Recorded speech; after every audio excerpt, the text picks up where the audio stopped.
আবেশ মানে হচ্ছে সংস্পর্শ ছাড়া তৈরি করব। ধরো আমরা আবিষ্ট আধান নিয়ে ক্লাস 9-10 পড়াশোনা করে আসছি। সেখানে কি হইতো, যখন একটা চিরুনিকে মাথায় ঘষা দিয়ে কাগজের সামনে ধরতাম, কাগজটা উঠে আসতো। বুঝতে পারছি আমার কথাটা? তো আবেশ যে জায়গাটায় থাকবে সেই জায়গাটা দেখবো আমরা কোনো যাতে টাচ না হইলেও সেখানে একটা কি তৈরি হয়, বিদ্যুৎ প্রবাহ বা ভোল্টেজ তৈরি হয়, টাচ ছাড়া, কোনো সংস্পর্শ ছাড়া। কিরকম, ধরো আমার কাছে একটা তার আছে, এই যে তার, তো আমি যদি এই তারের ভিতর দিয়ে একটা কারেন্ট ফ্লো হচ্ছে, আই পরিমাণ কারেন্ট তারের ভিতর দিয়ে ফ্লো হচ্ছে, তো আমি যদি এই তারের সাথে আরেকটা তার লাগাই দিই, দেখো এটাকে যখন সংযুক্ত করে দিব, ওই আইটা এখানে এসে দুই ভাগ হবে, দুই ভাগ হয়ে দুই দিকে যাবে। তাহলে এখানে এই তারটাকে এটার সাথে লাগাইছি, স্পর্শ করছি। কিন্তু আবেশ যখন পড়বো আমি এটার সাথে এটারে স্পর্শ করবো না। ধরো এই তারটা, এই যে তারটা, এই তারটাকে এইরকম রাখছি, এইরকম রাখার পরেও এই তারের ভিতর দিয়ে এই কারেন্টটা যখন এইভাবে যাবে, কারেন্টটা যখন যাবে এই তারটাকে কোনো না কোনো ভাবে প্রভাবিত করবে। সেটাই হচ্ছে আবেশ। মানে স্পর্শ করবো না, বাট দেখবো কি হচ্ছে একটার কারণে আরেকটাতে। তো দেখো আমরা চুম্বক সম্পর্কে আমাদের আইডিয়া আছে, কিন্তু দেখো চুম্বকের বলরেখাগুলো, এই যে এটা যদি একটা চুম্বক হয়, দ্বন্দ্ব চুম্বক, এই পাশটা হচ্ছে আমার নর্থ পোল, এই পাশটা হচ্ছে আমার সাউথ পোল। তো আমরা সবাই জানি চুম্বক বলরেখা কোন দিক থেকে কোন দিকে যায়, নর্থ থেকে সাউথের দিকে। বাট অ্যাকচুয়ালি সেটা কিন্তু ভিতরে না, আমরা ভিতরে দেখাইলেও সেটা ভিতরে না। চুম্বক বলরেখাগুলো যায় কিভাবে, দেখো নর্থ পোল থেকে বের হয়ে এইভাবে এসে সাউথ পোলে ঢুকে, এই যে এইভাবে নর্থ পোল থেকে বের হয়ে এইভাবে এসে সাউথ পোলে ঢুকে, আবার নর্থ পোল থেকে বের হয়ে এইভাবে এসে সাউথ পোলে ঢুকে। তাহলে ভিতরের দিকে না, ভিতরের দিকে উল্টাটা ঘটে। এমন না যে এগুলো এখানে এসে থেমে যায়, ভিতরে যদি তাকাও, ভিতরে সাউথ পোল থেকে নর্থ পোলের দিকে আসে, মানে এইরকম। এটা বলে রাখতেছি, এটা আগের চ্যাপ্টারেরই পড়া, তোমরা রিডিং করলে বুঝতে পারতা, বাট এমসিকিউ তে এটা দেখা যায়। ধরো তোমাকে একটা চুম্বক দিল, এই যে একটা চুম্বক দিল, তুমি যদি চুম্বকের ভিতরে দেখাইতে চাও, এটা নর্থ পোল এটা সাউথ পোল, ভিতরে চুম্বকের ভিতরে কিন্তু এইভাবে না, চুম্বকের ভিতরে হচ্ছে উল্টো দিকে, নর্থ থেকে সাউথ। তাইলে আমরা চুম্বকের ভিতরে যেগুলো দেখাই আসছিলাম ওইগুলা জাস্ট আমরা কাজ করার সুবিধার্থে দেখাইছি, বাট অ্যাকচুয়াল কেজে চুম্বক বলা রেখা যায় নর্থ পোল থেকে সাউথ পোলে, বাট বাইরের দিকে, মানে এইরকম। আসো, এই যে তুমি যখন চুম্বক বলরেখা দেখাবা, তুমি যখন চুম্বক বলরেখা দেখাবা নর্থ পোল থেকে সাউথ পোল কিন্তু বাইরে, এই যে নর্থ পোল থেকে এসে সাউথ পোলে ঢুকবে, নর্থ পোল থেকে এসে সাউথ পোলে ঢুকবে, একটা না কয়েকটা নর্থ পোল থেকে এসে সাউথ পোলে ঢুকবে, এই যে এইরকম এইরকম। আর ভিতরের দিকে যদি তাকাও, ভিতরের দিকে এই রেখাটাই, ধরো এই রেখাটা এইভাবে এসে এখানে শেষ না, সে সাউথ থেকে আবার নর্থে আসবে, তার মানে এরকম একটা ফ্লো চলতে থাকবে, এই যে এরকম একটা ফ্লো চলতে থাকবে। আর ভিতরে যদি তুমি তাকাও, ভিতরে হচ্ছে সাউথ থেকে নর্থ, আর বাইরে হচ্ছে নর্থ থেকে সাউথ। ওই কারণে একটা এমসিকিউ মাঝে মাঝেই দেখা যায়, আমরা যখন তড়িৎ বলরেখা আঁকছি, এটা পজিটিভ চার্জ, এটা নেগেটিভ চার্জ, কোত্থেকে কোথায় যায়, পজিটিভ থেকে নেগেটিভে, এই যে এখানে পজিটিভ থেকে নেগেটিভে। দেখো এইটা পজিটিভ থেকে বের হইছে, এ কিন্তু জীবনে এসে আর পজিটিভে ঢুকবে না, সম্ভব না। বাট এখানে তাকাই দেখো, নর্থ থেকে শুরু হয়ে এইভাবে ঘুরে এসে এই দিক দিয়ে কিন্তু আবার নর্থে ঢুকতেছে, তার মানে এই চুম্বক বলরেখাটা আবদ্ধ, এই যে আবদ্ধ, এখান থেকে শুরু হয়ে সাউথে আসলো, ভিতরে সাউথ থেকে নর্থে আসলো, ওই কারণে এটা আবদ্ধ। কিন্তু এটা আবদ্ধ না, আবদ্ধ না মানে কি, এ প্লাস থেকে বের হইছে ঠিকই, কিন্তু জীবনে আর প্লাসে এসে ঢুকবে না। প্লাস থেকে সবসময় বের হবে, প্লাস থেকে সবসময় বের হবে, মাইনাসে সবসময় ঢুকবে, মাইনাসে সবসময় ঢুকবে। ওই কারণে তড়িৎ বলরেখা যেগুলা, এগুলাকে বলা হয় খোলা বক্ররেখা, খোলা বক্ররেখা। আর চুম্বক বলরেখাকে বলা হয় বদ্ধ বক্ররেখা।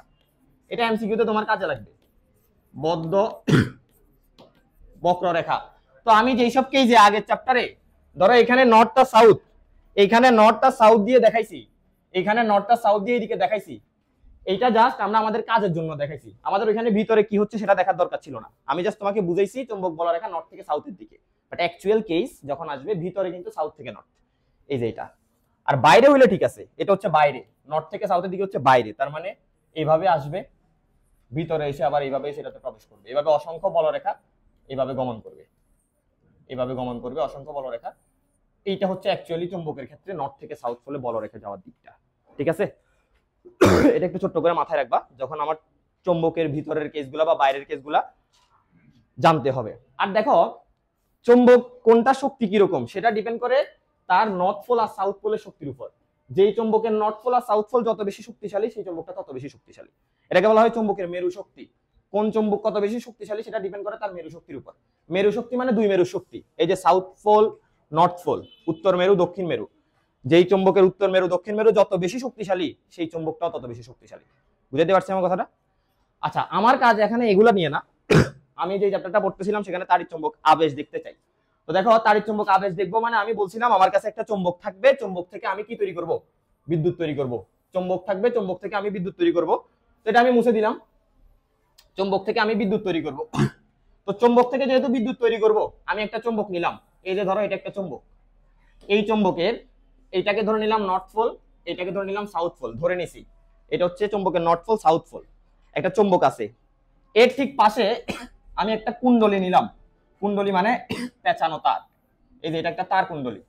তাহলে এখানে আছে একটা চুম্বক, এখানে আছে একটা তার কুণ্ডলী আমার কাছে আছে, আমি আবেশ দেখতে চাই। তো দেখো এই তারের ভিতর দিয়ে ইনিশিয়ালি কোনো তড়িৎ প্রবাহিত হচ্ছে না, এমন ভাবে রাখা আছে, এই তারটায় কোনো তড়িৎ নাই, কোনো বিদ্যুৎ নাই, আর এটা হচ্ছে চুম্বকের নর্থ পোল সাউথ পোল। তো যখন দেখা গেল কি এই যে তারের চুম্বক আবেশের পরীক্ষাটা আমি দেখছিলাম, চুম্বক ক্ষেত্র তৈরি হয় বিদ্যুৎ প্রবাহের কারণে। এই পরীক্ষাটা করছিল বিজ্ঞানী ওয়েরস্টেড, আমাদের একদম চ্যাপ্টার 4 এর ফার্স্ট ক্লাস ছিল।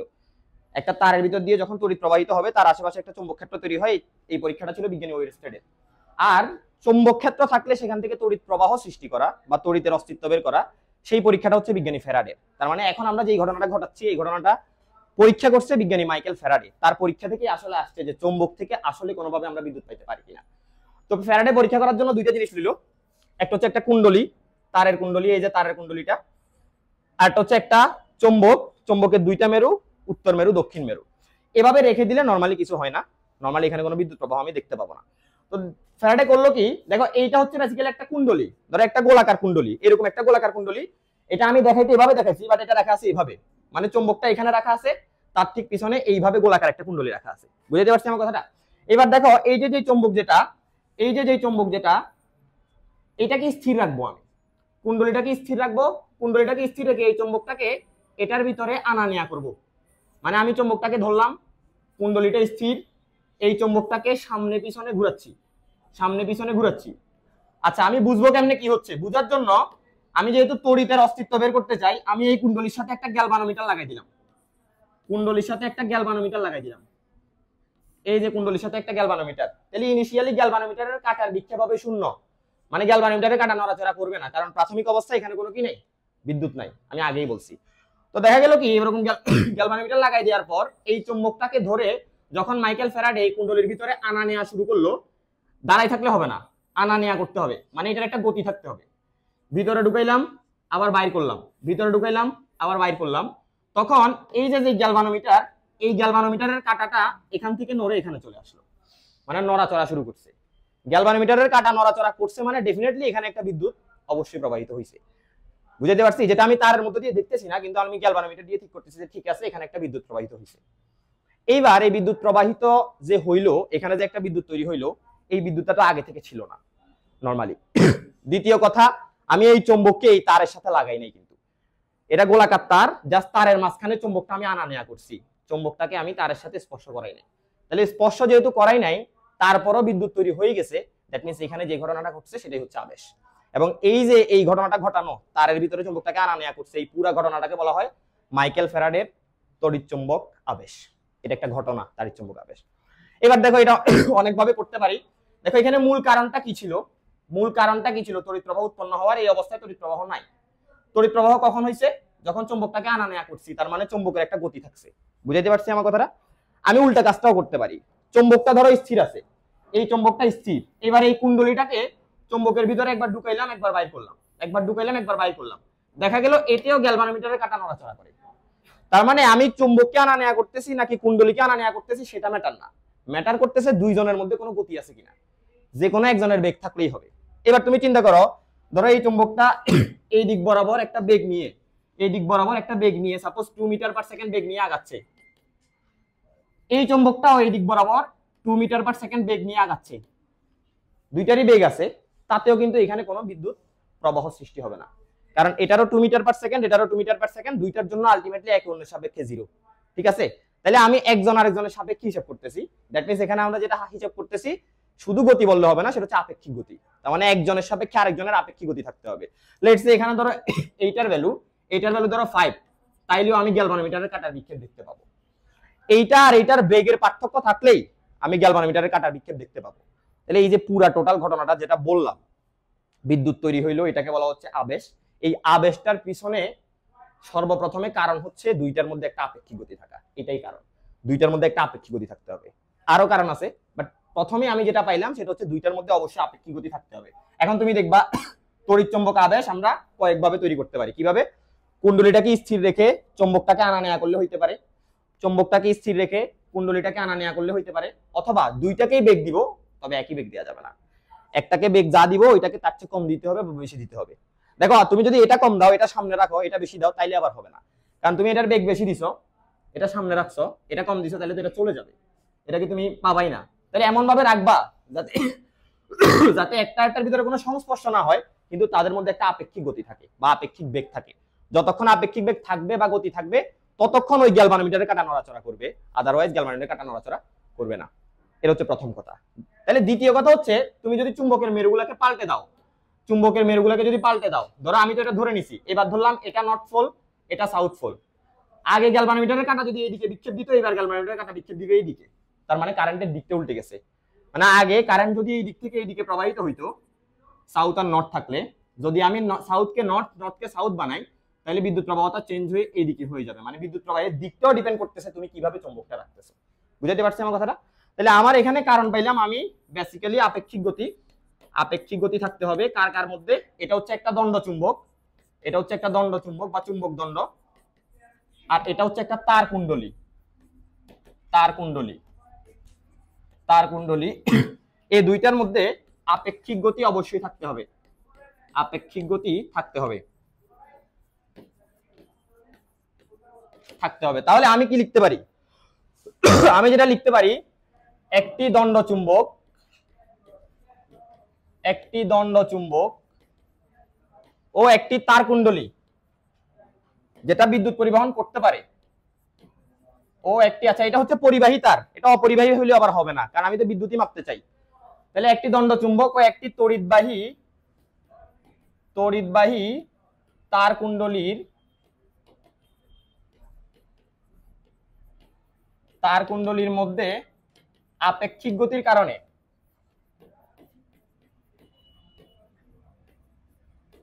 আপেক্ষিক গতির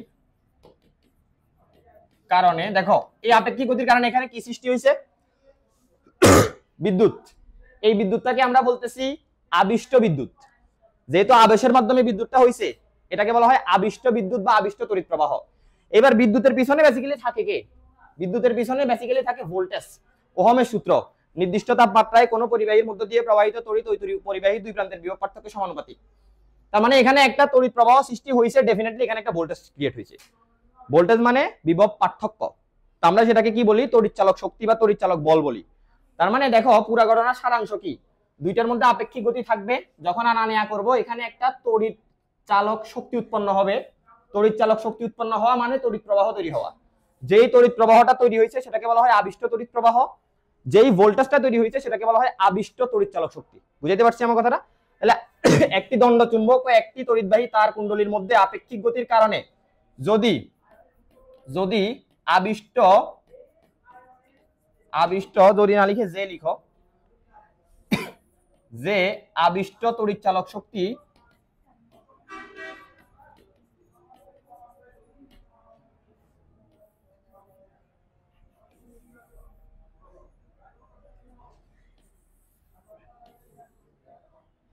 যে তড়িৎ চালক শক্তি তৈরি হয়,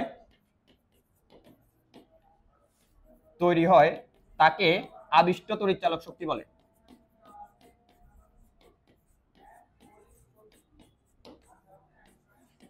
এটা হচ্ছে আবিষ্ট তড়িৎ চালক শক্তির সংজ্ঞা।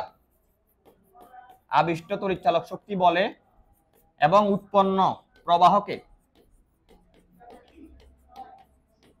উৎপন্ন প্রবাহকে আবিষ্ট তড়িৎ প্রবাহ বলে।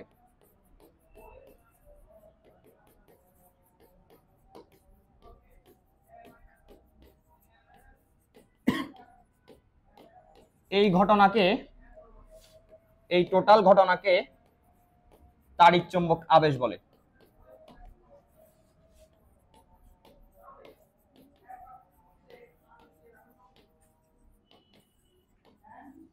ওকে, এই হচ্ছে প্যারাডের তাড়িৎ চুম্বক আবেশের পরীক্ষা। আমি দুইটার মধ্যে আপেক্ষিক গতি বজায় রাখবো, তাহলে সেখানে একটা তড়িৎ চালক শক্তি উৎপন্ন হবে, ওই তড়িৎ চালক শক্তিকে বলবো আবিষ্ট তড়িৎ চালক শক্তি। এবং সেখানে যেই তড়িৎ প্রবাহটা উৎপন্ন হবে সেই প্রবাহকে বলবো আবিষ্ট তড়িৎ প্রবাহ, এবং টোটাল যে ঘটনাটা আমরা ঘটাইছি সেই ঘটনাকে বলতে পারি তাড়িৎচুম্বক আবেশ। ওই ক্ষণস্থায়ী, ঠিক আছে। ক্ষণস্থায়ী মানে কি, এই যে তড়িৎ চালক শক্তি যেটা তৈরি হয়েছে এটা ক্ষণস্থায়ী। ক্ষণস্থায়ী কথাটার মানে কি, ক্ষণস্থায়ী মানে হচ্ছে যতক্ষণ আমি এটাকে আনা নেয়া করবো ততক্ষণই এটা থাকবে। তুমি চুম্বককে আনা নেয়া করা বন্ধ করে দিছো মানে দুইটার মধ্যে গতি বন্ধ করে দিছো মানে দেখবা আবার গ্যালভানোমিটারে কাটা কোনো বিক্ষেপ দিচ্ছে না, তার মানে আবার কোনো তড়িৎ পাবা না, তুমি তড়িৎ চালক শক্তিও পাবা না। এটা দীর্ঘস্থায়ী না, তুমি ছেড়ে দিলেই হবে না, কন্টিনিউয়াসলি আনা নেয়া করলে তাইলে এটা হইতে পারে, আদারওয়াইজ হবে না। এরপরে আসি, এবার আসো, আমি তো প্রথমেই দেখলাম এটার কারণ হচ্ছে আপেক্ষিক গতি, কিন্তু আপেক্ষিক গতির কারণে আসলে এখানে কি এমন হয় যে এখানে তড়িৎ চালক শক্তি তৈরি হয়। তার আগে আমরা গত চ্যাপ্টারে চৌম্বক ফ্লাক্স নিয়ে আলোচনা করছিলাম, মনে আছে কিনা? চৌম্বক ফ্লাক্স আর তড়িৎ ফ্লাক্স একই কথা। ধরো এটা নর্থ পোল, এটা সাউথ পোল, তা আমরা জানি নর্থ পোল থেকে সাউথ পোলের দিকে কি হবে, তড়িৎ চৌম্বক বল রেখা যাবে। আবারও বলতেছি এটা কিন্তু চৌম্বকের ভিতরে না, আমি নরমাল কেজে দেখাচ্ছি যে নরমাল কেজে নর্থ পোল থেকে সাউথ পোলের দিকে যায়, কিন্তু চৌম্বকের ভিতরে সাউথ পোল থেকে নর্থের দিকে যায়। তাহলে নর্থ থেকে সাউথ পোলের দিকে চৌম্বক বল রেখা যাচ্ছে, এই যে চৌম্বক বল রেখা যাচ্ছে। তো চৌম্বক ফ্লাক্স কি ছিল, চৌম্বক ফ্লাক্স বা তড়িৎ ফ্লাক্স যেটাই বলি, আমি যে কোনো একটা ক্ষেত্রফলের পাতকে এইখানে রাখতাম, এই যে এখানে একটা পাত রাখতাম, তাহলে এই পাতের ভিতর দিয়ে লম্বভাবে যতগুলো বলরেখা যাবে সেটাই হচ্ছিল তড়িৎ ফ্লাক্স, ঠিক আছে। তড়িৎ বলরেখা গেলে তড়িৎ ফ্লাক্স, চৌম্বক বলরেখা গেলে চৌম্বক ফ্লাক্স। তাহলে এখানে ধরো আমি একটা ক্ষেত্রফল রাখলাম, এই যে এখানে একটা ক্ষেত্রফল রাখলাম, তাহলে রাখার সাথে সাথে এখান দিয়ে আপাতত কয়টা বলরেখা যাচ্ছে, 3টা। তাহলে এখানে ফ্লাক্স, কোন ফ্লাক্স, চৌম্বক ফ্লাক্স, সেটাকে প্রকাশ করি ফাই বি দিয়ে কিংবা ফাই এম দিয়ে, যেভাবে লিখো। চৌম্বক ফ্লাক্সের সংখ্যা হচ্ছে 3। এবার আমি যদি এটা ভ্যালু বাড়াই দিই, চৌম্বক ফ্লাক্সের সংখ্যা কি হবে, 4 হয়ে যাবে। ভ্যালু যদি বাড়াই দিই তখন ফাই বি হয়ে যাবে 4। এবং আমরা জেনে আসছি চৌম্বক ফ্লাক্স ফাই ভি, এটার ফর্মুলা কি ছিল, A B cos theta, A B cos theta. তড়িৎ ফ্লাক্স ছিল এ ই কস থিটা, চৌম্বক flux A B cos theta. এখন এই যে এই ঘটনাটা একটু খেয়াল করো। ধরো আমার কাছে একটা দণ্ড চৌম্বক আছে, এই যে দণ্ড চৌম্বক আমার কাছে আছে, তো আমি নর্থ পোল সাউথ পোল দেখাই নাই, কারণ নর্থ পোল সাউথ পোল যদি দেখাই বলরেখা দিয়ে তোমরা আবার ঘাবড়াই যাও। তো ধরো এখান দিয়ে চৌম্বক বলরেখা যাচ্ছে, এই যে চৌম্বক বলরেখা যাচ্ছে, এটার ভিতর দিয়ে চৌম্বক বলরেখা যাচ্ছে, চৌম্বক বলরেখা যাচ্ছে, চৌম্বক বলরেখা যাচ্ছে। যখন এটার ভিতর দিয়ে চৌম্বক বলরেখা যাচ্ছে, এটা হচ্ছে সেই চুম্বকটা। তারপর আসেন, এই ঘটনায় আমার একটা ছিল তার কুণ্ডলী, দেখেন দেখেন, কথা বলিও না, এটা ছিল সেই কুণ্ডলীটা। এই যে আমি এটা আঁকলাম, আমার কাছে একটা চুম্বক আর একটা কুণ্ডলী ছিল, এই যে চুম্বক আর কুণ্ডলী। তাহলে এই চুম্বক থেকে বলরেখা বের হচ্ছে, চুম্বক থেকে বলরেখা বের হচ্ছে, এভাবে অসংখ্য বলরেখা বের হচ্ছে, চুম্বক থেকে অসংখ্য বলরেখা বের হচ্ছে। নর্থ পোল থেকে সাউথ পোলের দিকে বলরেখা যাবে, বাইরে দিয়ে ভিতরে যাবে সাউথ থেকে নর্থের দিকে। তো দেখো আরেকটা দিই, তো আমার কাজ কি ছিল, এটার একটা গতি থাকতে হবে, যে কোনো একটার একটা গতি থাকতে হবে। তাহলে এই ধরো এই কুণ্ডলীটা যখন এখানে আছে দুইটাই স্থির, তখন কোনো আবিষ্ট তড়িৎচালক শক্তি পাওয়া যাবে না, যেটা আগেই বলছি। তো ধরো এইটাকে স্থির রেখে আমি এই কুণ্ডলীটাকে এটার মধ্যে আনা নেয়া করলাম। কুণ্ডলীটাকে যখন আমি এখানে আনলাম, বলতো এটার ভিতর দিয়ে ফ্লাক্স যাচ্ছে কিনা, বলরেখা ঠিক যেই রকম এইখানে একটা ক্ষেত্রফলের ভিতর দিয়ে বলরেখা যাচ্ছে, ক্ষেত্রফলের ভিতর দিয়ে বলরেখা যাওয়া মানে এটাকে বলা হয় ফ্লাক্স কাট করা, ফ্লাক্স কাট করা বলা হয়। তাহলে এই ক্ষেত্রফলের ভিতর দিয়ে আমি যখন ক্ষেত্রফলটা রাখলাম, বলরেখাগুলো আমার হাতকে কাট করে ভেদ করে যাচ্ছে। তো এইটাও তো একটা ক্ষেত্রফল, কুণ্ডলীটা এটা গোলাকার, আর কি এটা একটা গোলাকার জিনিস। তো যখন গোলাকার জিনিসটা আমি এখানে রাখবো, কুণ্ডলীর ভিতর দিয়ে ফ্লাক্স মানে বলরেখা যাবে, কাট করে যাবে। কয়টা যাচ্ছে এখানে, 2টা। এই যে এইটা কুণ্ডলীর ভিতর দিয়ে যাচ্ছে, এইটাকেও যদি আমি আর একটু নিচে চিন্তা করি, কুণ্ডলীর ভিতর দিয়ে যাচ্ছে, এই যে কুণ্ডলীর ভিতর দিয়ে 2টা বলরেখা যাচ্ছে, বাট এই 2টা কি যাবে, এই 2টা যাবে না। তাইলে আমি এই ক্ষেত্রে ফ্লাক্স ফাই সমান কি লিখতে পারি, 2, যতগুলা বলরেখা যাবে। এবার আমি তো এটারে ঘুরাচ্ছি, এটারে তো আমি আনা নেয়া করতেছি, যখন এটারে আমি আনা নেয়া করে এইখানে আনলাম, তখনও ফ্লাক্স কয়টা, 2টা। আর একটু সামনে এনে যখন এই জায়গায় আনলাম তখন 4টা। তাহলে এই অবস্থায় এটার ভিতর দিয়ে ফ্লাক্সের পরিমাণটা হচ্ছে 4। তাইলে দেখো তো ফ্লাক্সের পরিবর্তন হচ্ছে ডেফিনেটলি, এটাকে বলা হয় ফ্লাক্স কাটের পরিবর্তন হচ্ছে। আগে ফ্লাক্স কাট করতে 2টা, এখন ফ্লাক্স কাট করে 4টা, যদি বলরেখা আরো বাড়ানো হয়, চুম্বকটা যদি আরো শক্তিশালী নেওয়া হয়, তাহলে ফ্লাক্স কাটের সংখ্যা আরো বাড়বে। দ্যাট মিন্স আমার দরকার হচ্ছে ফ্লাক্স কাট করতেছে এটার পরিবর্তন হচ্ছে কিনা। 2 থেকে 4 হইছে, যদি 2 থেকে 2 থাকতো তখনও এখানে কোনো বিদ্যুৎ প্রবাহ পাওয়া যেত না। তাহলে আমি প্রথমত দেখলাম আগের পেজে এই তড়িৎ চুম্বক আবেশ তৈরি হওয়ার মেইন ঘটনা ছিল আপেক্ষিক গতি। আপেক্ষিক গতি, দুইটার মধ্যে আপেক্ষিক গতি থাকতে হবে। এইবার বললাম আপেক্ষিক গতি থাকলেও যদি ফাই এর পরিমাণটা চেঞ্জ না হয়, ফাই যদি সেম থাকে তাইলেও কি হবে না, বিদ্যুৎ প্রবাহ সৃষ্টি হবে না। তাহলে আপেক্ষিক গতির পরে যেটা আমার লাগতেছে, কিসের পরিবর্তন লাগবে, ফ্লাক্সের পরিবর্তন। দেখো ফাই 2 ফাই 4, তাহলে এখান থেকে আমি পাইলাম ফ্লাক্সের পরিবর্তন। ফ্লাক্সের পরিবর্তন, এই ফ্লাক্সের পরিবর্তন যদি হয় তাইলেই আমি তড়িৎ প্রবাহ পাবো, আদারওয়াইজ তড়িৎ প্রবাহ পাবো না। তাহলে মেইন কাহিনী ছিল আপেক্ষিক গতি। আপেক্ষিক গতি থেকে আমরা ফাইনালি যেটা পাইলাম সেটা হইলো ফ্লাক্স কাট। কতগুলা ফ্লাক্স কাট করতেছে সেটার পরিবর্তন হচ্ছে কিনা। যদি ফ্লাক্স কাটের সংখ্যা আজীবন একই থাকে তাহলেও তড়িৎ চুম্বক আবেশ ঘটবে না। পুরো ঘটনাটা যদি সারাংশ করি, যখন একটা দণ্ড চুম্বক এবং একটা কুণ্ডলীর মধ্যে আপেক্ষিক গতি থাকে, আপেক্ষিক গতি থাকার পর আপেক্ষিক গতির কারণে ওই কুণ্ডলীর ভিতর দিয়ে যে পরিমাণ ফ্লাক্স কাট করে যাবে, সময়ের সাথে সাথে সেটা চেঞ্জ হইতে হবে। যখন আমি কুণ্ডলীটা এখানে রাখছি, ফ্লাক্স কাট 2টা, যখন সামনে আনবো 4টা, আরো আনলে আরো বাড়লো, যত সামনে যাব তত কিন্তু ফ্লাক্স কাটের পরিমাণটা বাড়বে। তো ফ্লাক্স কাটের পরিমাণটা বাড়া মানে ফ্লাক্সের যেই ফাই সেটার পরিবর্তন হওয়া। যদি এই ফ্লাক্সের পরিবর্তনটা হয় তাইলেই আমি এই তড়িৎচালক শক্তি, যেটাকে আবিষ্ট তড়িৎচালক শক্তি বলতেছি, সেটা পাবো, আদারওয়াইজ সেটা পাবো না। বুঝতে পারছি আমার কথাটা? এটাই বলছে বিজ্ঞানী ফ্যারাডে। তো ফ্যারাডের এখান থেকে 2টা সূত্র, একটা সূত্র অলরেডি বলে ফেলছি, এখানে যে ঘটনা বলছি সেটাই একটা সূত্র। আর একটা হচ্ছে 2 নাম্বার সূত্র, যে এখানে যেই তড়িৎচালক শক্তিটা তৈরি হইলো, আবিষ্ট তড়িৎচালক শক্তি যেটা বলতেছি, সেটার মানটা কত, এটার জন্য আসে 2 নাম্বার সূত্র। আমরা 2টা সূত্র একটু দেখতে চাই। প্রথম সূত্র এটার কারণটা লিখবো। এখানে বলা হয় ফ্যারাডের 2টা সূত্র, ফ্যারাডের তড়িৎচুম্বক আবেশের সূত্র 2টা। আমি লিখতেছি প্রথম সূত্র। প্রথম সূত্র মানে কি, এটাই লিখবা তুমি, ফ্লাক্সের পরিবর্তন হইলে তড়িৎচালক শক্তি আবিষ্ট হবে, আদারওয়াইজ হবে না। তাহলে আমি লিখতে পারি কোন বদ্ধ বর্তনীতে, কোন বদ্ধ কুণ্ডলীতে চৌম্বক ফ্লাক্সের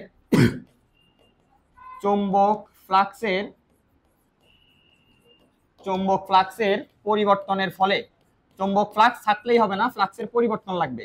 চৌম্বক ফ্লাক্সের পরিবর্তনের ফলে একটি ক্ষণস্থায়ী, এটা আবারও বলি, এটা ক্ষণস্থায়ী, যতক্ষণ ফ্লাক্সের পরিবর্তন থাকবে ততক্ষণ থাকবে, আদারওয়াইজ থাকবে না। পরিবর্তনের ফলে একটি ক্ষণস্থায়ী তড়িৎচালক শক্তি আবিষ্ট হয়। তড়িৎচালক শক্তি আবিষ্ট হয়।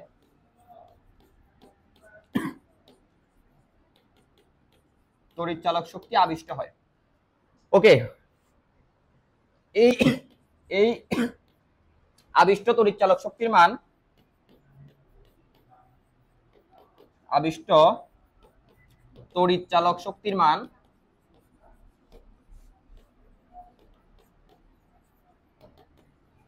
মান ততক্ষণ বজায় থাকবে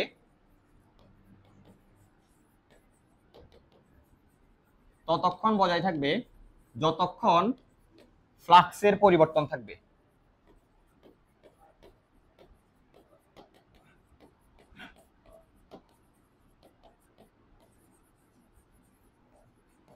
এটা হচ্ছে তড়িৎচুম্বক আবেশের প্রথম সূত্র। আসি দ্বিতীয় সূত্রে। তো দেখো, প্রথম সূত্র যদি তুমি বুঝো, দ্বিতীয় সূত্র বেসিক্যালি এখানে বলা আছে প্রথম সূত্রে একটা আবিষ্ট তড়িৎচালক শক্তি সৃষ্টি হয়, আবিষ্ট হয়। এই তড়িৎচালক শক্তি মানে ভোল্টেজ, ই আর কি, আমি যেটা বলছি ই, যেটাকে আমরা তড়িৎচালক শক্তি দেখে আসছিলাম চ্যাপ্টার 2 কিংবা চ্যাপ্টার 3 তে। তো এইটার মান এবার বের করব, সেটার মান বের করার জন্য হচ্ছে ফ্যারাডের দ্বিতীয় সূত্র, যেটার মানটা কেমন আসলে। দ্বিতীয় সূত্র, আসলে ফ্যারাডের দ্বিতীয় সূত্র যেটা বলে সেটা হচ্ছে, এখানে যে আবিষ্ট তড়িৎচালক শক্তি উৎপন্ন হবে, তাহলে কোন বদ্ধ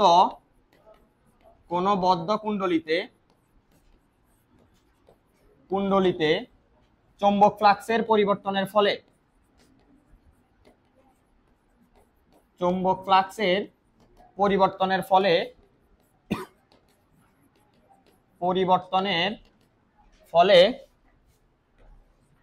ফলে আবিষ্ট যেই তড়িৎচালক শক্তিটা আবিষ্ট হয়, আবিষ্ট তড়িৎচালক শক্তির মান, ওইটার মানটা বের করব। তড়িৎচালক শক্তির মান, সেটা ফ্যারাডে বলে গেছে চৌম্বক ফ্লাক্সের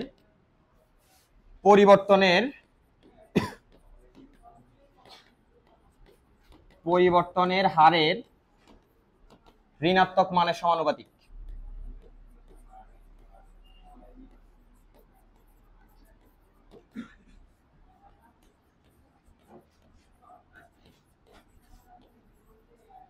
এটা হচ্ছে দ্বিতীয় সূত্র। প্রথম সূত্রে বললাম একটা তড়িৎচালক শক্তি আবিষ্ট হয়, দ্বিতীয় সূত্রে বলা হচ্ছে এই শক্তির মান, যে ভোল্টেজটা আবিষ্ট হয়। দেখো এখানে ভোল্টেজকে যেহেতু তড়িৎচালক শক্তি, এটাকে আমরা ই দিয়ে প্রকাশ করতে পারি চাইলে, একই কথা। তো মাঝে মাঝে ই এর পরিবর্তে এটাকে এরকম একটা চিহ্ন দিয়ে প্রকাশ করা হয়, একই কথা। এটাও দেখতে ই এর মতোই। এটা মানে ওই ভোল্টেজটাই বোঝায়, এটার একক ভোল্ট। বিভব পার্থক্য যেরকম হিসাব করে আসছি, ই কখন হয় আর ভি কখন হয় মনে আছে তো? যখন অভ্যন্তরীণ রোধ থাকতো তখন ই হইতো, যখন অভ্যন্তরীণ রোধ থাকতো না তখন ভি হইতো। ঠিক আছে না? ঠিক সেম টু সেম, এটা ই এর মতোই, বাট এইটা দিয়ে লিখলেও সমস্যা নাই, একই কথা। এটা কিন্তু আবার এপসিলন না, এটা এপসিলন না, যেটা দেখে আসছি এপসিলন না। এবার আসো এটা একটু বের করতে চাই। এখানে যেটা বলা আছে চৌম্বক ফ্লাক্সের পরিবর্তনের ফলে আবিষ্ট তড়িৎচালক শক্তির মান, এই মানটা হচ্ছে চৌম্বক ফ্লাক্সের পরিবর্তনের হারের ঋণাত্মক মানের সমানুপাতিক। আচ্ছা চৌম্বক ফ্লাক্সের পরিবর্তন বের করি। প্রথম অবস্থায় বলতো এখানে ফ্লাক্স কত ছিল? 2, পরে 4, এখন 2 4 এগুলো তো আমি ধরে নিছি। এখন আমি যদি বল রেখা আরো বেশি বের করি, এটা বেশি হবে। তাহলে আমি প্রথমটাকে ধরে নিচ্ছি φ1, পরেরটাকে ধরে নিচ্ছি φ2। এবার মান যতই হোক, 2 হোক 4 হোক 8 হোক 10 হোক যা ইচ্ছা হোক, বাট বলতেছি φ1 থেকে φ2 হইছে, মানে চেঞ্জ হইছে মানে তড়িৎচালক শক্তি আবিষ্ট হবে। তাহলে বলো φ1 থেকে যদি φ2 হয় পরিবর্তন কত? পরিবর্তন φ2 মাইনাস φ1। আচ্ছা এই যে φ1 থেকে যে φ2 হইছে, অবশ্যই একটু সময় লাগছে, আমি যে এটা আনা নেয়া করছি ওই সময়টাকে আমি বলতেছি ডেল টি। তাহলে সময় লাগছে ডেল টি পরিবর্তন φ2 মাইনাস φ1। এখানে বলছে পরিবর্তনের হার মানে সময় দিয়ে ভাগ করা। তাহলে আমি এই হার যখন বের করব এটাকে সময় দিয়ে ভাগ করব। হার যখন বের করব এই যে φ2 মাইনাস φ1 মধ্যবর্তী সময় ডেল টি দিয়ে ভাগ করলাম, এই যে হার পাই গেছি। বলছে হারের ঋণাত্মক মান, তাহলে এইটা যেটা নিছি তার ঋণাত্মক নিলাম, এইটা যেটা নিছি তার ঋণাত্মক নিলাম, এই ঋণাত্মক নিছি ঋণাত্মক মানের সমানুপাতিক। তার মানে সমানুপাতিক কে ঋণাত্মক মানের সমানুপাতিক? তড়িৎচালক শক্তিকে প্রকাশ করি ই দিয়ে। এই যে এটাই হচ্ছে ফ্যারাডের ইলেকট্রোম্যাগনেটিক ইন্ডাকশন বা তড়িৎচুম্বক আবেশের দ্বিতীয় সূত্র, যেখানে বলা হয় ফ্লাক্সের পরিবর্তনের হার তার ঋণাত্মক মানের সমানুপাতিক হচ্ছে তড়িৎচালক শক্তি বা আবিষ্ট তড়িৎচালক শক্তি। তো এখান থেকে আমি চিহ্নটা তুলতে চাই, একটু চিহ্নটা একটু তুলি, সমানুপাতিক চিহ্নটা যদি এখান থেকে তুলি, ই সমান লিখতে পারি, ই সমান আছে। এটা যদি সমস্যা হয় ই দাও সবাই, যদি বুঝতে অসুবিধা হয় সবাই এটার ই দাও, ই মানে তড়িৎচালক শক্তি, মাইনাস সমানুপাতিক চিহ্নটা তুলে একটা ধ্রুবক আনলাম কে। তাহলে এখান থেকে আচ্ছা φ2 মাইনাস φ1 এটাকে আমি চাইলে ডেল পাই লিখতে পারি, আরো ক্ষুদ্রাতি ক্ষুদ্র হিসাব করলে ডি ফাই লিখতে পারি। তাহলে এটাকে আমি লিখলাম ডি ফাই আর নিচেরটাকে লিখবো ডিটি। তো হিসাবের সুবিধার্থে কে এর ভ্যালু কত ধরবো? 1। এই চ্যাপ্টার আর গত চ্যাপ্টার ম্যাক্সিমাম কেসেই দেখছো ধ্রুবকের ভ্যালুটা 1, ঠিক আছে?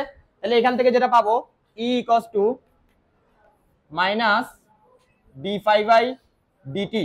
ইও লিখতে পারো চাইলে এভাবেও লিখতে পারো। এটাই হচ্ছে ফ্যারাডের ইলেকট্রোম্যাগনেটিক ইন্ডাকশন বা তড়িৎচুম্বক আবেশের দ্বিতীয় সূত্র। এবার দেখো এখানে যেটা আমি করছি একটা কুণ্ডলীর জন্য, এখন কুণ্ডলী যদি বাড়ায় কি অ্যাড হবে? এক্সট্রা এন, পাক সংখ্যা অ্যাড হবে। তখন সূত্রটা দেখতে এরকম হবে, মাইনাস এন আসবে একটা ডি ফাই বাই ডিটি। এইটা হচ্ছে আমার ফর্মুলা। তো তুমি এন এর ভ্যালু 1 বসাই দিলে উপরেরটা চলে আসবে একটা কুণ্ডলীর জন্য, যেখানে এন মানে হচ্ছে পাক সংখ্যা। ওকে, দেখো বুঝছো কিনা? সিলেবাসের মধ্যে যা ছিল আর কি, ধরো যে চ্যাপ্টারগুলো পড়ানো হয়েছে ওই চ্যাপ্টারগুলো থেকে পারলে হইলো, আর না পারলে তো না পারলে এটা তোমার দোষ। আমি যে বোর্ড প্রশ্নগুলো, যে কলেজ কোশ্চেনগুলো দেখছি ওইগুলো তো সব বোর্ড কোশ্চেনই তুলে দিছে, সবই তো বোর্ড কোশ্চেন। এই যে চ্যাপ্টার 1 2 3 4 এগুলা থেকে 9 এগুলা থেকে সব বোর্ড কোশ্চেন তুলে দেওয়া কলেজগুলোতে। যাই হোক, তুলো শেষ করো তাড়াতাড়ি। কোনটা? প্রথম সূত্র এইটা। প্রথম সূত্র মানে কোনো বিবৃতি, প্রথম সূত্রে কোনো ম্যাথমেটিক্যাল টার্ম নাই, এইটা পুরাটাই দ্বিতীয় সূত্রের অংশ। প্রথম সূত্র বললে শুধু এই বাংলা লাইনটা লিখতে হবে তোমাকে।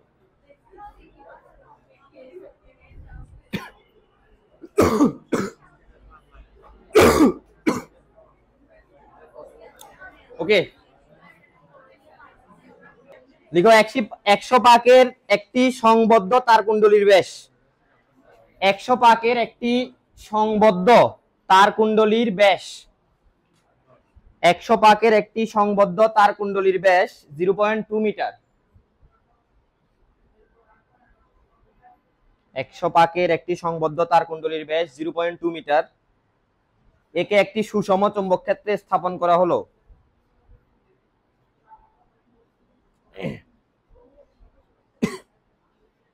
যার আবিষ্ট তড়িৎচালক শক্তির মান, একে একটি সুষম চৌম্বক ক্ষেত্রে স্থাপন করা হলো যার আবিষ্ট তড়িৎচালক শক্তির মান -12.56 ভোল্ট, যার আবিষ্ট তড়িৎচালক শক্তির মান -12.56 ভোল্ট। ঠিক আছে, চৌম্বক ক্ষেত্রের মান 5 × 10⁻² সেকেন্ডে, চৌম্বক ক্ষেত্রের মান 5 × 10⁻² সেকেন্ডে পরিবর্তিত হয়। চৌম্বক ক্ষেত্রের মান 5 × 10⁻² সেকেন্ডে পরিবর্তিত হয়। লিখছি, চৌম্বক ক্ষেত্রের মানের পরিবর্তন হিসাব করো। আবার বলি, 100 পাকের একটি সংবদ্ধ কুণ্ডলীর ব্যাস 0.2, একে একটি সুষম চৌম্বক ক্ষেত্রে স্থাপন করা হলো যার আবিষ্ট তড়িৎচালক শক্তির মান -12.56 ভোল্ট। চৌম্বক ক্ষেত্রের মান 5 × 10⁻² সেকেন্ডে সুষম হারে পরিবর্তিত হয়। চৌম্বক ক্ষেত্রের মানের পরিবর্তন হিসাব করো।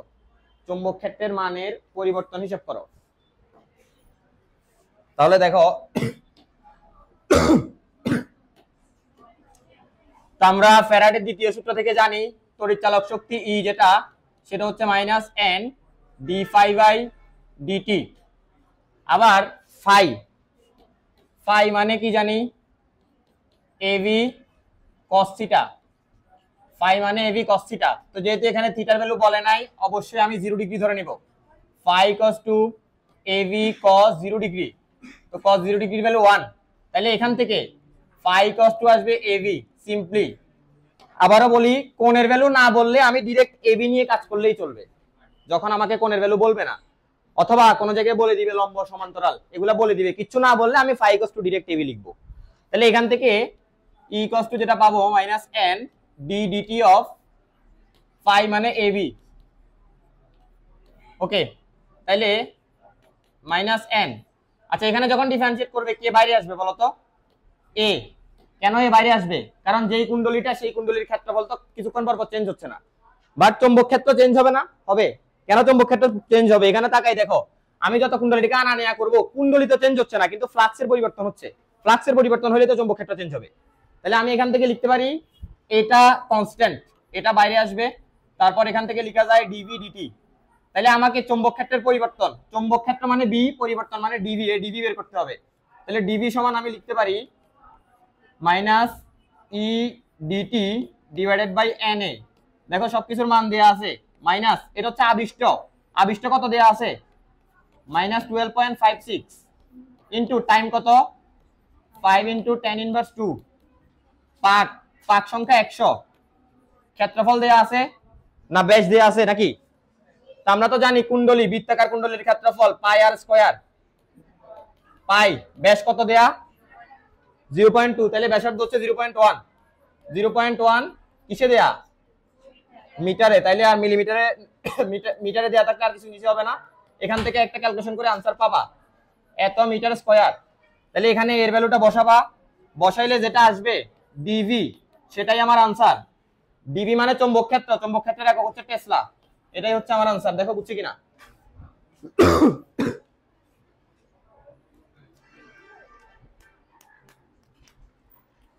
না বুঝলে বলতে পারো। এবার আসি, এবার যেটা দেখবো সেটা হচ্ছে লেঞ্জের সূত্র। লেঞ্জের সূত্র। আচ্ছা, কত হচ্ছে ফ্যারাডে থেকে লেন্স কোত্থেকে আসলো? প্রথম কথা হচ্ছে ফ্যারাডে তাড়িৎ চুম্বক আবেশের দুইটা সূত্র আবিষ্কার করছে। প্রথম কথা সে বলছে যখন আপেক্ষিক গতি থাকবে ফ্লাক্সের পরিবর্তন হবে, সেখানে একটা তড়িৎ চালক শক্তি আবিষ্ট হবে। দ্বিতীয় সূত্রে সে বলছে ওই তড়িৎ চালক শক্তির মান ই সমান হবে -n(d∅dt), মানে ফ্লাক্সের পরিবর্তনের হারের ঋণাত্মক মানের সমানুপাতিক। লেঞ্জ বলছে এইখানে যখন ঘটনাটা ঘটবে সেখানে একটা দ্বিমুখী আচরণ দেখা যাবে। দ্বিমুখী আচরণ কিরকম, আগে লেঞ্জের সূত্রটা আমি লিখি, তাইলে বুঝবে দ্বিমুখী আচরণ কি। এবং যখন তুমি একটা তড়িৎ চৌম্বক আবেশের পরীক্ষা চালাবা অবশ্যই লেঞ্জের সূত্র তোমাকে মেনে চলতে হবে। তাহলে আমি প্রথমে লেঞ্জের সূত্রটা লিখি। দেখো, কোন বদ্ধ বর্তনীতে বা বদ্ধ কুণ্ডলিতে, কোন বদ্ধ কুণ্ডলিতে আবিষ্ট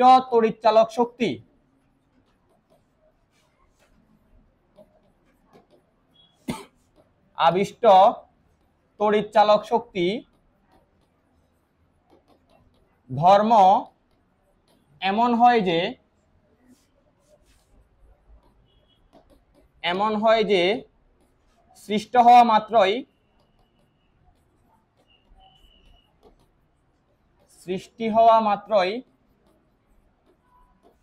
সৃষ্টির কারণকেই বাধা দেয়।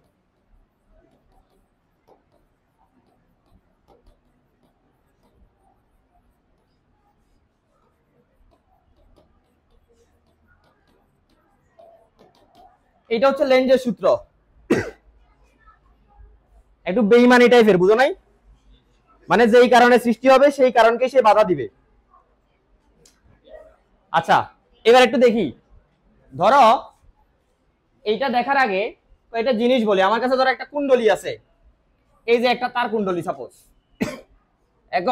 এখন এই কুণ্ডলীর ভিতর দিয়ে বিদ্যুৎ প্রবাহিত হচ্ছে, এই দিকে বিদ্যুৎ প্রবাহিত হচ্ছে আই। সেম টু সেম, মানে আমি আরেকটা কুণ্ডলী নিলাম, এই পাশে আরেকটা কুণ্ডলী নিলাম, এই কুণ্ডলীর ভিতর দিয়ে উল্টা দিকে বিদ্যুৎ প্রবাহিত হচ্ছে।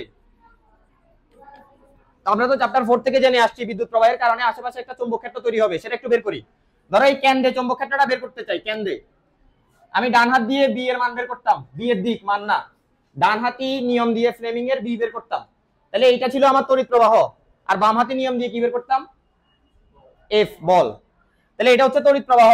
এটা যদি তড়িৎ প্রবাহ হয়, এই আঙ্গুলগুলা এই কেন্দ্র দিয়ে কি ঢুকবে না বের হবে? ঢুকবে।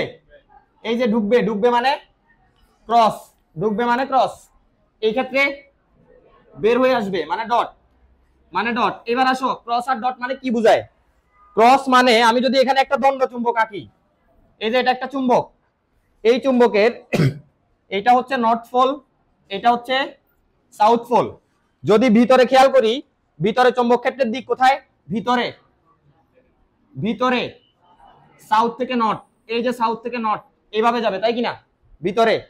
তাহলে তুমি ধরো এই চৌম্বকটা, এই তীরটা চিন্তা করো, এই তীরটা এই চৌম্বকটাকে, এইটা সাউথ এইটা নর্থ, তাই কিনা? আমি যদি এইটা দেখি, আমি এইরকম দেখতেছি, তাহলে কি পিছনের সাইডটা দেখবো?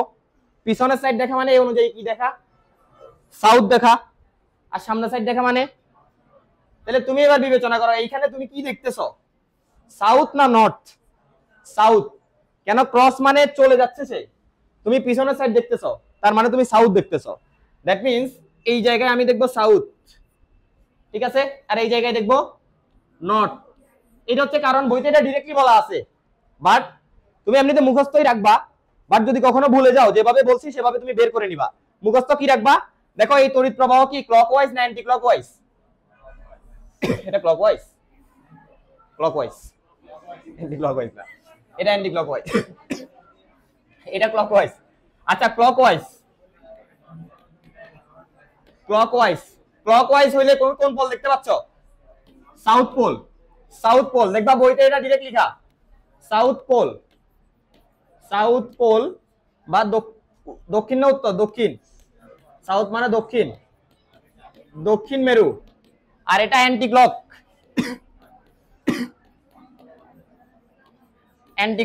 তার মানে তুমি দেখবা নর্থ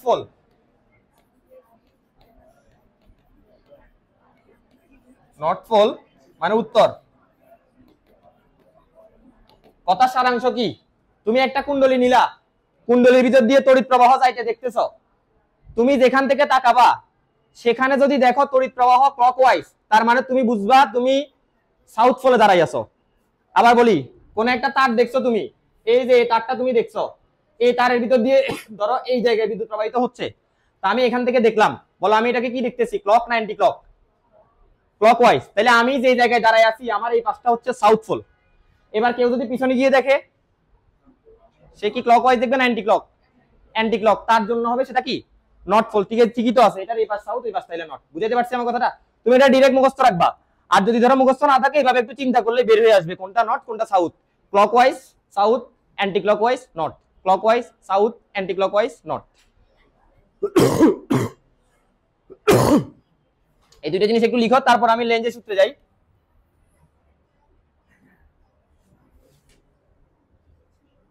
তাড়াতাড়ি লিখো। বেশ, এরপরে আসি, এই জায়গায় আসি, কোন বদ্ধ কুণ্ডলী। তাহলে আমি একটা কুণ্ডলী নিচ্ছি, দেখো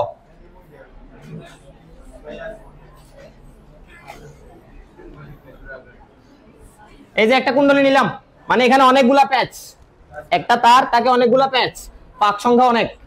তাহলে এইটায় একটা গ্যালভানোমিটার আমি লাগাই দিলাম আপাতত। এই যে এখানে একটা গ্যালভানোমিটার লাগাইলাম। আচ্ছা বলো, আপাতত গ্যালভানোমিটারে বিক্ষেপ থাকবে নাকি থাকবে না? থাকবে না, কারণ এখানে কোনো ব্যাটারি নেই, কোনো কারেন্ট নাই। এবার আমি একটা চুম্বক নিয়ে আসি, এই যে এই চুম্বকটা, এই চুম্বকটার এটা ধরো নর্থ পোল, এটা ধরো সাউথ পোল।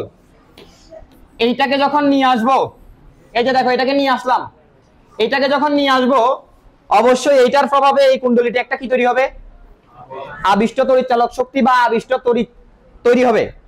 লেঞ্জ বলছে কি, কোন বদ্ধ কুণ্ডলীতে আবিষ্ট তড়িৎচালক শক্তির ধর্ম, মানে এখানে যেটা তৈরি হয়েছে, এখানে যেটা তৈরি হয়েছে তার ধর্ম এমন যে সে যে কারণে সৃষ্টি হয় তাকে বাধা দিবে। বলো সে সৃষ্টি হয়েছে কার কারণে?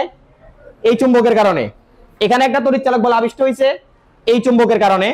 আবিষ্ট হওয়ার সাথে সাথে সে এর অপোজ করবে, মানে বাধা দিবে। এখন বলতো এই চুম্বকের যদি বাধা দিতে হয় এই জায়গায় কোন পোল সৃষ্টি হইতে হবে?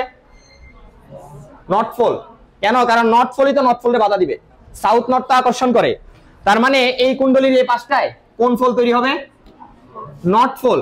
এই যে নর্থ পোল, নর্থ পোল মানে তুমি ধরো এই দিক থেকে দেখতেছো, ক্লকওয়াইজ দেখবা না অ্যান্টি ক্লকওয়াইজ দেখবা? Anti clockwise. এই যে এইটা হচ্ছে কুণ্ডলীটা, এই জায়গায় নর্থ পোল। তো আমি যখন এই দিক থেকে দেখবো আমি দেখবো অ্যান্টি ক্লকওয়াইজ, মানে ঘড়ির কাঁটার বিপরীত দিকে ঘুরবে, মানে কারেন্টটা এইদিকে, এই যে এইদিকে অ্যান্টি ক্লকওয়াইজ। অ্যান্টি ক্লকওয়াইজ এই দিক বরাবর, এই দিক বরাবর, এই দিক বরাবর, এই দিক বরাবর অ্যান্টি ক্লকওয়াইজ। বুঝতে পারছি আমার কথাটা? এখন দেখো কাহিনী হইলো কি, যখনই এইটার কারণে নর্থ পোল সৃষ্টি হইলো, এইবার এই নর্থ পোল, এই নর্থ পোলকে কি করবে? বিকর্ষণ করে কি হয়ে যাবে? দূরে সরে যাবে। যখনই দূরে সরে যাবে তখন এটা আবার সাউথ পোল হয়ে যাবে। আবার বলি, এখানে গ্যালভানোমিটারে একটা বিক্ষেপ দেখা যাবে, এই চুম্বকটা এখানে আসলো, আসার পর কারণ কি লেঞ্জের সূত্র মেনে চলতেই হবে, বলছে কি সৃষ্টি হওয়া মাত্রায় সৃষ্টির কারণকে বাধা দিবে।